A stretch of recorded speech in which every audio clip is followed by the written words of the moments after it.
महाराज जी राधे राधे। आपके चरणों में कोटि कोटि प्रणाम। महाराज जी मुझे एक गुरुजी के द्वारा नाम में लगना हुआ। मैंने पहले अपने कुल गुरु से दीक्षा ली, फिर मेरा शरीर अस्वस्थ होने के कारण योग में गई, उससे कुंडलिनी का जागृत हो गया। योग करने से ऊर्जाएं भी नहीं संभाल पा रही थी, इसलिए योग भी छोड़ दिया। अभी शिव जी के नाम का जाप चल रहा है। मुझे आप सही मार्गदर्शन करें कि एक गुरु मंत्र में स्थापित करने के लिए मुझे क्या होना पड़ेगा, क्या करना पड़ेगा। इसकी कुंडलिनी जागृत हो गई, उसको कुछ बकाया रह जाता है क्या?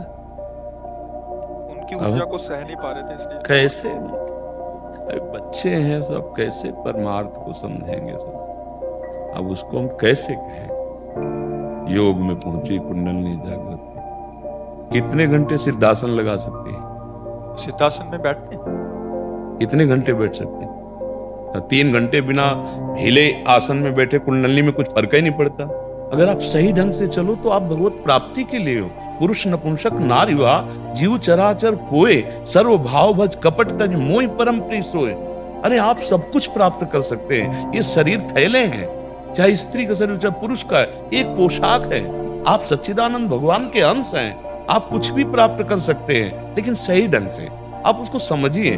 बेमतलब आप मान्यताएं माने हुए हो, ऐसा ऐसा ऐसा। अरे 2 घड़ी तो प्रारंभ होता है, 2 घड़ी में तो 48 मिनट पद्मासन या सिद्धासन बिना हिले और प्राणायाम संयमित करके प्राण वायु को सूक्ष्म करके जब ऊर्ध्वगामी किया जाता है, और वो महान ब्रह्मचर्य से होता है। कोई खिलवाड़ समझते हो? जिसको बोलो कुंडलिनी जागृत, जिसको अरे राधा राधा रटो, हृदय से भगवत आश्रय लो।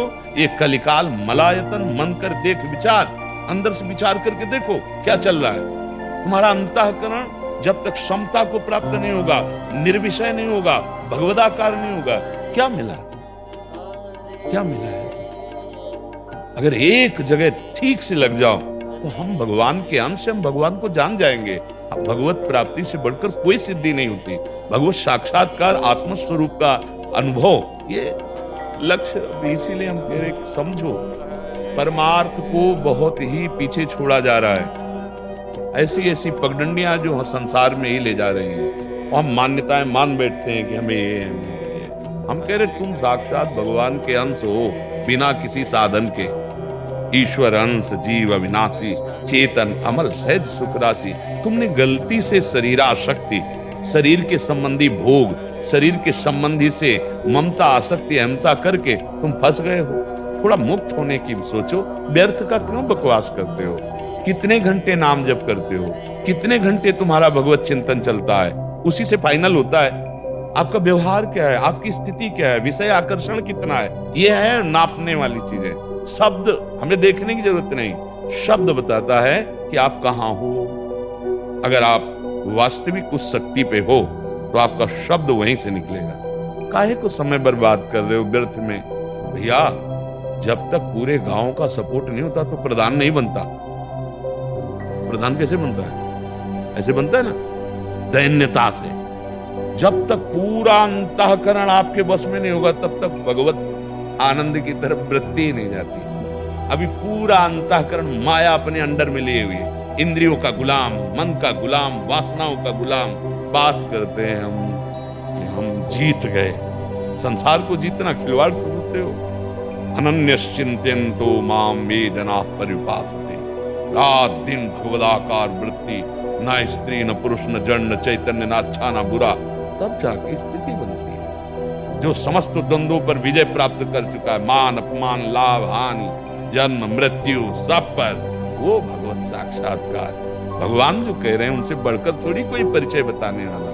हम सबसे प्राप्त झूठे मन से अपने आप को सिद्ध मानकर परमार्थ की चूक मत करो। असलियत में आप सिद्ध हो जाओगे, असलियत में आप भगवत प्राप्त हो जाओगे यदि सही मार्ग में चलोगे, चाहे स्त्री हो या पुरुष हो। मन का निरंतर प्रभु में लगाना पहले सीखो। प्रभु के सिवा कुछ और स्मृति में न रह जाए। जैसे मीरा जी कह रहे, मेरे तो गिरधर गोपाल दूसरो न कोई।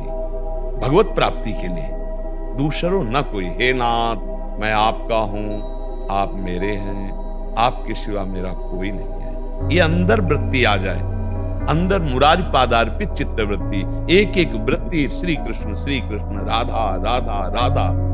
अब जो योग चाहिए, जो गति चाहिए, जो पद चाहिए, सब मिल जाएगा। रात दिन हम नाम जप करें। गुरु बदलने से नहीं होता, गुरु की बात मानने से होता है। गुरु चाहे 100 बना लो, बात किसी की मत मानो, कुछ लाभ नहीं होगा। गुरु ने कहा राम बोलो, बस जीवन में वही बात पकड़ लो, राम राम राम, चढ़ जाओगे, आप ऊंचाई पे चढ़ जाओ। गुरु ने कहा राधा बोलो, कृष्ण बोलो, गुरु के जो मुख से निकला मंत्र मूलम गुरु वाक्यम, गुरु ने जो कहा पकड़ लो बस। गुरु 100-200 थोड़ी होते, गुरु तो एक होता है, एक अखंड मंडलाकारम व्याप्तमेन चराचरम। अपने गुरु को पहचानो, उनकी बात पकड़ो, चल दो, परम पद में आ जाओ।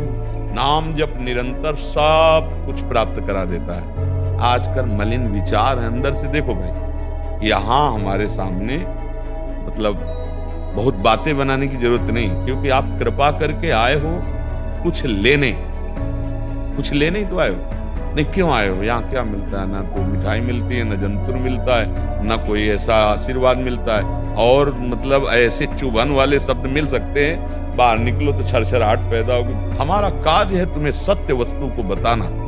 बस सत्य वस्तु का आश्रय मात्र तुम्हारा परम कल्याण कर देगा।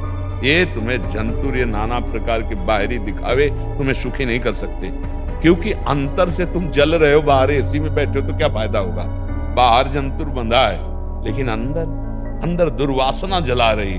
अंदर से मारो शत्रु को, अंदर से जड़ से उखाड़ के फेंक दो। दुख की जड़ क्या है? कामना, पाप। इसको नष्ट कर दो। भगवान मिले मिलाए हैं, भगवान कहीं नहीं, यही है, यही। और यहाँ है तो सर्वत्र है, अनुभव में आ जाएगा। यहाँ नहीं प्रकट हुए तो घूम लो कहीं भी, आपको भगवान मिल जाए। तुम्हें बताना, धाम आए हो, देखो जाके, साक्षात प्रभु विराजमान है, लेकिन आपको नहीं दिखाई देगा, क्योंकि यहाँ दर्शन नहीं हुए, यहाँ ठीक नहीं है, हमारे नेत्र ठीक नहीं, तो हमें कहीं भगवान नहीं दिखाई दे रहे। वो भगवान कह रहे मैं सर्वत्र हूँ, सर्वत्र हूँ, कोई कण ऐसा नहीं जहाँ भगवान में। ये भगवत प्राप्ति करनी है। हर व्यवहार में सम रहना, दुख सुख को समान भाव से सहते हुए हम आगे निरंतर प्रभु के चिंतन करते हुए और अपने कर्तव्य का पालन करते हैं। अपने कर्तव्य, जैसे ऐसा कहा जाता है वो अमुक शक्ति जागृत हुई, हम सह नहीं पाए। पक्की बात समझो, पिता बोझा उतना ही देता है जितना बालक सह जाए। उतनी ही शक्ति आपके अंदर आएगी जितना आप सह जाओगे। ऐसे अज्ञानी थोड़ी शक्ति दाता, अज्ञानी है कि 1 किलो उठा नहीं सकता, 50 किलो मुझ पे वजन रखते, ऐसी बातें कर रहे। वो जब सामर्थ्य देता है पहले, बाद में सहने की सामर्थ्य पहले देता है। भगवद आश्रित है, ऐसी प्रेम की दशाएं महापुरुषों पर गम शांत। अब विवश होकर आंसू चल रहे हैं, ये कोई नाटक वाला मार्ग थोड़ी जो ये सब, बिल्कुल नहीं, बिल्कुल नहीं। हाँ, जब हम भगवान के अंश है तो हर शक्ति आ सकती है। भगवान को जिस रूप में चाहो उस रूप में अनुभव कर सकते हो, लेकिन अनुभव के लिए सामर्थ्य वो देते हैं। किसी महान भागवत, किसी महान संत को कोई भी नाटक पद्धति आप देखो, वहां है क्या? बड़े गंभीर, बड़े शांत, बड़े दैन्य, वाणी मृदु, हृदय मृदु, दर्शन मृदु। अब वो ऐसा प्रदर्शन होने लगता है कि प्रेम का आवेश आया है, ऐसा। अरे ऐसे ऐसे प्रेमी बैठे जिनके साथ प्रियालाल खेलते हैं, लेकिन शांत, गंभीर, कभी भाव नहीं संभला तो आंसू बह रहे, शांत। पहला शांत भाव है, शांत भाव, दास्य भाव, सख्य भाव, वात्सल्य भाव, कांता भाव, पहला भाव शांत है। तो ये क्या होता है? उस महान प्रेमी प्रभु को प्राप्त करने के लिए अब वो ऐसे हिलना डुलना, ऐसे सब नहीं, ये सब वो पावर आया नहीं। पावर आता है तो गंभीरता बढ़ती है, सहनशीलता बढ़ती है, ज्ञान बढ़ता है, प्रकाश बढ़ता है, धैर्य बढ़ता है। वो दूसरों की चंचलता नष्ट करता है, उसका शरीर शांत, विचार शांत। ये भगवान का मार्ग है यार, भक्ति का मार्ग है। जिसका भी प्रश्न था हम उसे प्रणाम करते हैं, क्योंकि सतमार्ग में कैसे भी चलो वो बंदनी, थोड़ा अच्छे से चलो और भगवान की प्राप्ति का लक्ष्य रखो। छोटी मोटी बातों से बात नहीं बननी। बहुत समुद्र पार हुए बिना विश्राम नहीं मिलता, और वो भगवान के आश्रय के बिना, उनका नाम जप किए बिना पार नहीं हुआ जाता। जासु नाम भव भेषज हरन घोर त्रयशूल। तीनों तापों का नाश करने की सामर्थ्य जिस नाम में है, भव समुद्र से पार करने की सामर्थ्य, भवरोग की अचूक औषधि जिन भगवान का नाम है, उनका आश्रय लो, नाम जप करो। इन शरीरों की सामर्थ्य नहीं है कि हम और किसी साधनों से भगवत प्राप्ति कर सके।